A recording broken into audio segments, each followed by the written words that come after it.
Media ಅವರು ದಯವಿಟ್ಟು ಈಗ ಹೊರಗಡೆ ಹೋಗಿ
ಪೊಲೀಸರು ಬಹಳ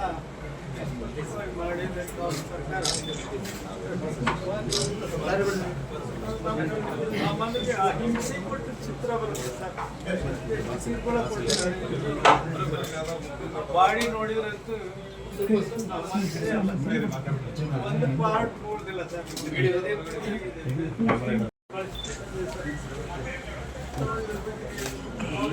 ಕೆಲ್ಸಕ್ಕೆ ಹೋಗ್ತಿದ್ದ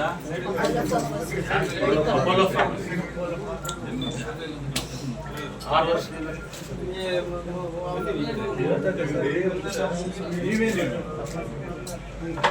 ನಮ್ಮ ಮನೇಲಿ ಒಂದು ಸಿನಿಮಾನೇ ಇಲ್ಲ ಸರ್.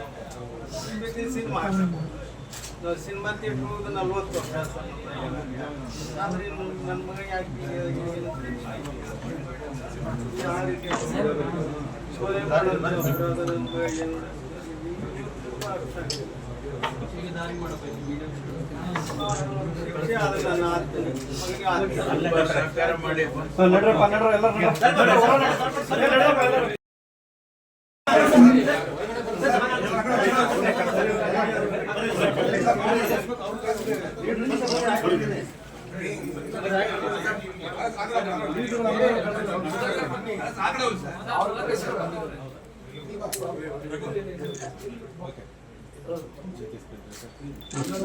ಸರ್ ಮುಂದೆ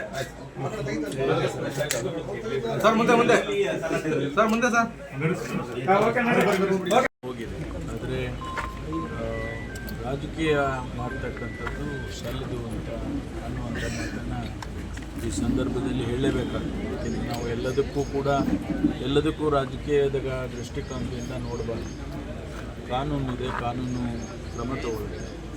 ಹಾಗಾಗಿ ನನ್ನ ಮನವಿ, ಇದಕ್ಕೆ ಯಾವುದೇ ರಾಜಕೀಯ ಬಂದು ಮಾಡೋದು ಸರಿ ಸರ್. ಕುಟುಂಬಸ್ಥರು ಮೊದಲು CBI ಎನ್ಕ್ವೈರಿಗೆ ಅಗತ್ಯ ಇಲ್ಲ.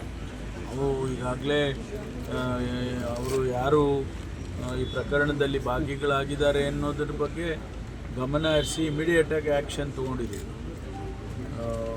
ವಿದಿನ್ 24-48 ಅವರ್ಸಲ್ಲಿ ಎಲ್ಲರನ್ನೂ ಕೂಡ ಅರೆಸ್ಟ್ ಮಾಡಿದ್ದೀವಿ.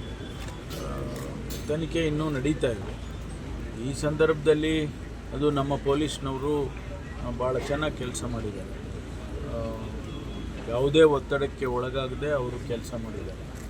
ಹಾಗಾಗಿ CBI ಕೊಡ್ತಕ್ಕಂಥ ಅಗತ್ಯ ಇದೆ.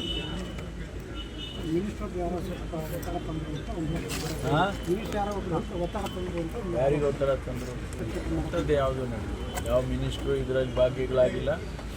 ಯಾರೂ ಕೂಡ ಒತ್ತಡ ತರೋದಕ್ಕೆ ಹೇಳಿಕೆಗಳು ಕೊಟ್ಕೊಂಡಿರ್ಬೋದು, ಆದರೆ ಯಾರೂ ಒತ್ತಡ ತರೋದಕ್ಕೆ ನಾವ್ಯಾರೂ ಒತ್ತಡಕ್ಕೆ ಮಣಿಯೋದಿಲ್ಲ.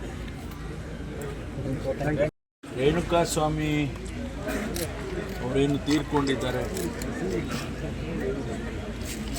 ಅವರ ಕುಟುಂಬ ವರ್ಗದವರಿಗೆ ಸಾಂತ್ವನ ಹೇಳಬೇಕು, ಅವರಿಗೆ ಧೈರ್ಯ ಹೇಳಬೇಕು ಅಂತೇಳಿ ನಾನು ಬಂದಿದ್ದೇನೆ.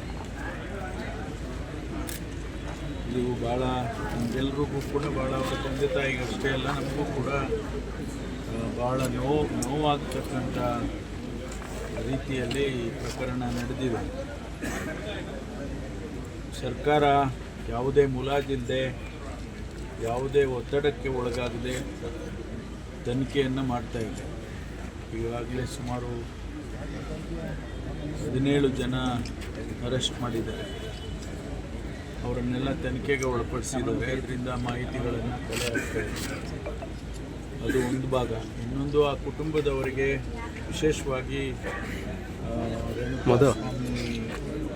ಶ್ರೀಮತಿ ಅವರು ಮದುವೆ ಆಗಿ 1 ವರ್ಷ ಆಗಿದೆ, ಗರ್ಭಿಣಿ ಆಗಿದ್ದಾರೆ ಅಂತೇಳಿ ಅವರು ಅವ್ರ ತಂದೆ ತಾಯಿಗಳು ಹೇಳಿದರು. ಅವರ ಮನವಿ ಏನು ಅಂತೇಳಿದರೆ, ನಮ್ಮ ಕುಟುಂಬಕ್ಕೆ ಒಂದು ನ್ಯಾಯ ಒದಗಿಸ್ಕೊಡ್ಬೇಕು ಮತ್ತು ಜೀವನವನ್ನು ಸಾಗಿಸೋದಕ್ಕೆ ಅವರಿಗೆ ಒಂದು ಸರ್ಕಾರದ ವತಿಯಿಂದ ಒಂದು ಕೆಲಸ ಕೊಡಬೇಕು ಅಂತೇಳಿ ಬೇಡಿಕೆ ಕೊಟ್ಟಿದೆ. ನಾನು ಮಾನ್ಯ ಮುಖ್ಯಮಂತ್ರಿಗಳ ಹತ್ರ ಚರ್ಚೆ ಮಾಡಿ ಅದಕ್ಕೆ ಜೊತೆಗೆ ಯಾವುದೇ ರೀತಿಯಲ್ಲಿ ತಪ್ಪುಗಳಾಗದಾಗೆ ಇನ್ವೆಸ್ಟಿಗೇಷನ್ ಮಾಡಿ ನ್ಯಾಯ ಕೊಡಿಸ್ಬೇಕಂತ ಕೆಲಸವನ್ನು ಮಾಡ್ತೀವಿ. ಹಾಗಾಗಿ ಇವತ್ತು ಅದಕ್ಕಾಗಿ ಇದರಲ್ಲಿ ಒಂದು ಏನು ಅಂತ ಹೇಳಿದರೆ, ಯಾರೂ ಇದರಲ್ಲಿ ರಾಜಕೀಯ ಮಾಡಬಾರ್ದು. ಜನ ಬೇರೆ ಬೇರೆ ಹೇಳಿಕೆಗಳನ್ನು ಕೊಟ್ಟಿದ್ದನ್ನು ನಾನು ಕೂಡ ಮಾಧ್ಯಮದಲ್ಲಿ ಗಮನಿಸಿದ್ದೇನೆ. ಬೆಂಗಳೂರಿನಿಂದ ಮಂಗಳೂರುವರೆಗೆ, ಬೀದರ್ನಿಂದ ಚಾಮರಾಜನಗರದವರೆಗೆ ನಿಮ್ಮ ಸುದ್ದಿ ನಿಮ್ಮದೇ ಭಾಷೆಯಲ್ಲಿ ಕರ್ನಾಟಕ ತಕ್.